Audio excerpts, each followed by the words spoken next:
আজ ভাঙড়ে হাই মাদ্রাসা অভিভাবক প্রতিনিধি নির্বাচনের অভিভাবকরা যে নমিনেশন করবে তার দিন ছিল। ইন্ডিয়ান সেকুলার ফ্রন্টের পক্ষ থেকে 6 জন অভিভাবিকাকে ঠিক করা হয়েছিল এই অভিভাবক নির্বাচনে প্রতিদ্বন্দ্বিতা করার জন্য। আমরা খবর পেয়েছিলাম ইতিপূর্বেই যে এখানে তৃণমূল কংগ্রেস শওকত মোল্লার নেতৃত্বে একটা অরাজকতা করতে পারে, নমিনেশনে ডিস্টার্ব করতে পারে। আমরা লোকাল প্রশাসনকে জানিয়েছিলাম, লোকাল প্রশাসনকে বলেছিলাম আমরা যে প্রয়োজনে তাহলে আমরাও জমায়েত করব। ভাঙড়ের জমায়েতের দিকে তো আইএসএফ পিছিয়ে নেই, তখন প্রশাসনের পক্ষ থেকে জানানো হয়েছিল কেউ জমায়েত করতে পারবে না, সবাই শান্তিপূর্ণভাবে এসে জমায়েত, যার অভিভাবকরা তার প্রস্তাবকদেরকে নিয়ে এসে নমিনেশন করাবে। প্রশাসনের কথা মতো আমরা কেউ জমায়েত করিনি। আমাদের পার্টির আলোচনার ভিত্তিতে যে কেউ আর কারো আসার প্রয়োজন নেই, যে 6টা প্রার্থী আর তার প্রস্তাবক নিয়ে 18-20 জন যেটা আছে সেটাই থাকবে। আমরা কি দেখলাম, প্রশাসন যে কথা ডিরেক্ট বলেছিলেন আমাদের জন্য, সেটা হয়তো বিরোধীদের জন্য সে কথা তারা রাখতে পারলেন না।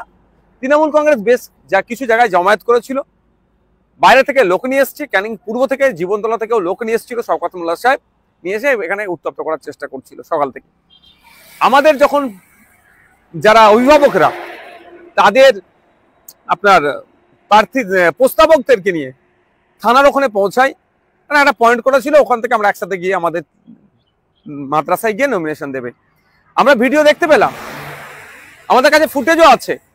থানার মধ্যে থেকে তৃণমূল কংগ্রেসের আহসান মোল্লার নেতৃত্বে, যে আহসান মোল্লা শওকত মোল্লার ঘনিষ্ঠ, তাদেরকে টেনে বার করে নিয়ে যে মারধর করার পরে প্রশাসন সবাইকে যাদের আক্রান্ত হয়েছে, যারা থানার মধ্যে ছিল, থানার কম্পাউন্ডের মধ্যে ছিল, তাদেরকে বার করে দিল, মারধর করেছে, মহিলারাও বাদ যায়নি।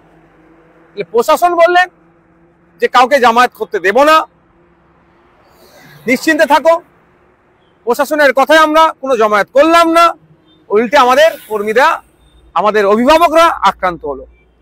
আমরা এই বিষয়টা ছাড়বো না, আমরা এই বিষয়টা ছাড়বো না।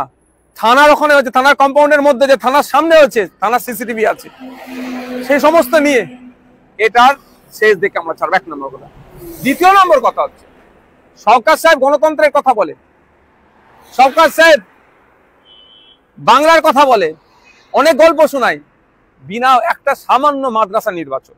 ভাঙড়ে নাকি আইএসএফ শেষ হয়ে গেছে, ভাঙড়ে নাকি আইএসএফ নাই, তাহলে একটা শওকত সাহেবরা তো পারতো, সুযোগ ছিল অভিভাবকগুলোকে অভিভাবক নির্বাচনে অংশগ্রহণ করা, যে আইএসএফ কটা অভিভাবকদের ভোট পাই বা তৃণমূল কটা ভোট পাই, এটাও তারা চেক করতে পারতো। যদি আইএসএফ শেষই হয়ে যেত তাহলে আমাদেরকে ডিস্টার্ব করতো না। আমাদের কর্মীরা আঘাত পেয়েছে, আমাদের কর্মীরা হসপিটালাইজ আছে, ট্রিটমেন্ট করতে নিয়ে গেছে ব্যাপকভাবে, যেমন মহিলারাও আমাদের বাদ যায় না। কিন্তু এর জবাব আমরা দেবো, এটা আমরা ছাড়বো না গণতান্ত্রিক প্রক্রিয়াতে। আমরা প্রশাসন আজকে যে আচরণ করেছে, তাহলে আগামী দিনে প্রশাসনের কতটা ভরসা সাধারণ মানুষ করবে, প্রশ্ন থেকে যাচ্ছে। এবার আসা গেল শওকত মোল্লা সাহেব এখন একটা বোম মেরেছে, আইএসএফ এর নামে দোষ দিয়ে দিচ্ছে।